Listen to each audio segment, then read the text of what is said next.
Hi, Fluffy. Salimiana. Salimiana. Hi, YouTube. Hi, welcome to the channel. Let's get busy. Okay, usinisumbue. Imagine this. Imagine this. It's the night before your big exam. You've been studying for weeks. But now, as you sit at your desk and your mind won't stop racing, what if I forget everything I studied? What if the questions are too hard? What if all the questions come from the areas I have not studied? What if I forget everything? Your chest feels tight, your heart is pounding, and you can't seem to catch your breath. You try to sleep, but every time you close your eyes, those worries come rushing back. The next morning you're exhausted, but as you walk into the exam room, the anxiety has not left you. It's like carrying a heavy backpack you can't put down. You sit down, staring at the first question, and suddenly everything you studied feels like it has disappeared. Does this sound familiar? Hi, and welcome back to the channel. My name is Caroline Gitari. I am your certified therapist here to discuss anxiety. Karibuni. Anxiety can be classified in 4 major ways. We are not going to be going into the classification today, but the classification goes as mild anxiety, moderate anxiety, severe anxiety, then phobias. Today we are just going to be discussing anxiety from a general perspective, a general student perspective. First off, we'll discuss general worry. This is the first part of anxiety we are going to be discussing. And general worry in school, we worry about the new school we are going to be attending, the new friendships we are going to be forming, if we'll be able to form them, if we'll find acceptance within our schoolmates, within our lecturers, our teachers, and everything about it. That is one, general worry. Number two is situational anxiety. This is anxiety solely pegged on a situation. For example, would be exams. Exams worry you and give you anxiety. Public speaking. The third one is persistent anxiety. This is the kind of anxiety or the kind of fear that just won't go away regardless of what we do or how we try to handle it. It does not go away. The first question a lot of you will be asking is, what is the cause of anxiety? A lot of studies have been done on this, and there's no specific cause of anxiety. It's a combination of a lot of factors, genetics for one, environmental factors, psychological factors, developmental factors. A lot goes into anxiety and what brings it up. We have discussed 3 examples of understanding anxiety from our school setup.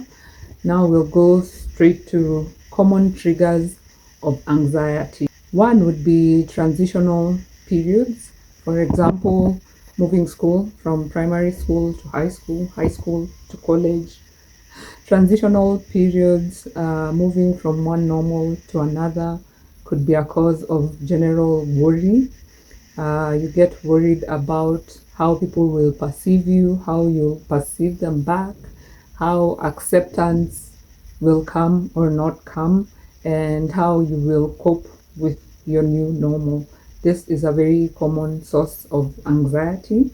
Another example for transitional period would be grades. Having performed so well and gone to a national school and getting an A and realizing that you're one of the 50 A's you have in school, and that generally just puts you at the top, but not at the very top as expected. This change in itself will bring worry, will bring anxiety, and this is where you should know or figure out a way to cope or work around it. That's transitional period. Another common example of what brings up anxiety is social situations. Fitting in, not fitting in, making friends, making enemies, and all that changes that come with schooling. Social situations in general, not just school, would also bring situational anxiety. Making friends is never easy at whatever point you are in life. It's never automatic to have friends or to be able to make them. Even losing friends gives you anxiety. Walking into a situation where you're not sure whether you fit in or you do not fit in. You probably fit in, but deep down you feel that this is not your kind of setup, would give you anxiety. Another common trigger of anxiety would be academic pressure, assignments, exams, taking notes, reading ahead, revision, everything academic pressure wise. Expectations of yourself, expectations of your parents, expectation of society at large is enough to give you anxiety. That's example number 3 of common triggers. We've discussed transitional period, social situations, academic pressure, and the last one is family challenges. This is a very common one with students, with grown-ups, with everybody having family challenges, family conflicts, having separations within the family, having new people that come into your family. In this day and age, there's a lot of blended families out there, and moving from any normal to a new normal is enough to give you anxiety. It's up to the parents after separation or after conflict to check up with your children on how they're doing, on what their expectations are, on what the situation is without sugarcoating it, but giving it to them in a way that they will understand, dependent on their age, on their understanding, and on their expectation. So parents, look into this, talk to your children and figure out your anxiety so that you can be able to assist your own children or your own family members with their own anxiety. With that, we'll go straight to how to cope with anxiety. Practical techniques to coping with anxiety. We'll start with breathing techniques. Deep breathing or different breathing techniques are a good way to cope with the negative feelings that come. Anxiety aside, all other negative feelings that come to you, which are actually very normal because every human being goes through them. Deep breathing can calm your nervous system. It can ground you and help you understand what you're going through and help you structure or know a way forward. The next technique dose, is journaling. I cannot understate the importance of journaling, but journaling in itself to help you cope with different feelings has to be purposeful journaling. Writing down your worries helps you to better understand how you're feeling and helps you to be able to structure a way forward. And you can do this by asking yourself a daily question: what has gotten me worried today? What has got me feeling anxious today? And with that act of writing it down, it forces your brain, as I always say, to either come up with a solution or a way to work around or through whatever it is you're going through. So that's technique dos. Third technique that I have discussed in all of my videos is physical activity. Fluffy, watakaje? Physical activity. Move your body, walk, dance, stretch, and that basic movement of your body helps release the tension from your muscles and reduce stress, and this in turn boosts your moods. It's that simple. That's number 3. Number 4, we've been discussing mindfulness a lot in the other videos. I'll give you an example of a technique that will help with your mindfulness, and this is grounding technique. Grounding technique. An example would be a grounding technique is a method used to focus your senses to the present. And an example of the grounding technique would be, a very basic one would be counting 5 backwards. 5, 4, 3, 2, 1. And this helps you not be taken away with your negative emotions, with your anxiety, with your anger. It just helps ground you and makes that the impact of this negative feeling not as bad as it would have been without using the technique. The other example would be the 3-3-3 rule. You could look to your left and name 3 things that you see. You could quiet down and name 3 sounds that you hear. You could name 4 sense that you can smell. Sense that you can smell. And this also helps you come into your feelings, be able to acknowledge what you're feeling, how you're feeling it, and be able to move forward with that. So that is the example of mindfulness we have discussed today, grounding techniques. The other technique would be positive self-talk. Oh my goodness, positive self-talk. Being a recovering pessimist. I know this is much easier said than done, but having negative feelings about yourself, talking to yourself in a negative way does not help you in any way. You can replace that those negative thoughts, those negative self-talks with reassuring ones. For example, you could tell yourself, I have gone through this before and I have come out on the other side, so even this time I am going to come the other side of anxiety. Okay, I will be okay, I am okay. And that in itself will help restructure your brainwaves and help you deal with your negative feelings, with your anxiety. Something I didn't emphasize on my other videos is that these techniques are not automatic. They do not work immediately you start using them. It's not like I'll write about my worries and tomorrow my worries will disappear. It's about consistency. It's about keeping it going. It's about trusting the process, and that in itself is what helps. So positive self-talk. The last one we are going to discuss today. My camera is so high, you're not seeing my co-host. The last one we will discuss is seeking support.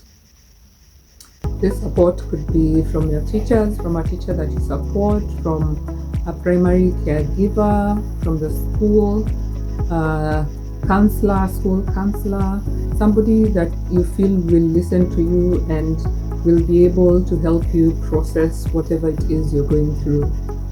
Yeah, those are the coping techniques, practical coping techniques we'll discuss for today.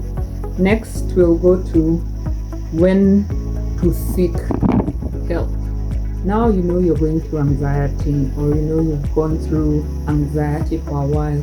At what point do you know that this is when I should seek help? This is when I should go beyond myself to be able to find assistance. The first instance is when the anxiety or the negative emotion is interfering with your daily life. You seem to be avoiding school, you seem to be avoiding social situations that on a normal basis you didn't. So that is one sign that you need to seek help. If the number two, if the anxiety causes you physical symptoms regularly. I will give you the signs of anxiety at the end of the video. Number three,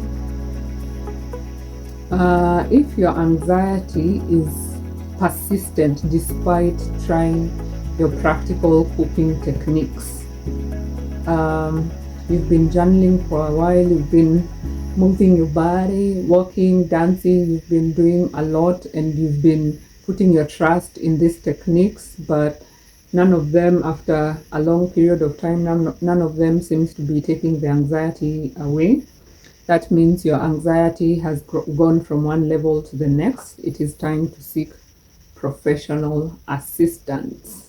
Besides seeking professional help, you could seek help from a trusted adult. That could be a parent or a teacher, a school therapist, a church leader. These are the times that you know it's time to seek help.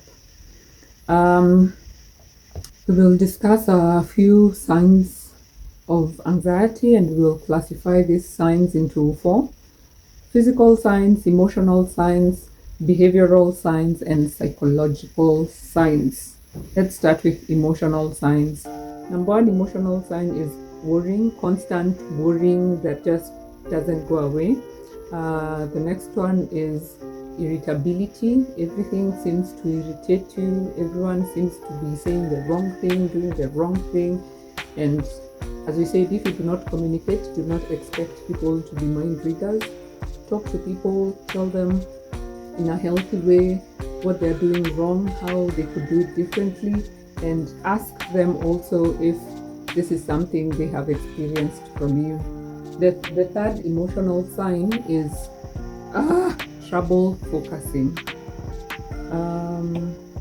You want to work on one thing, you want to work on a math problem, but your brain keeps taking you back to assignments you haven't finished, notes you haven't finished taking, exams you haven't studied for. Instead of focusing on the mathematics you're just about to do, your mind just keeps going all over the place.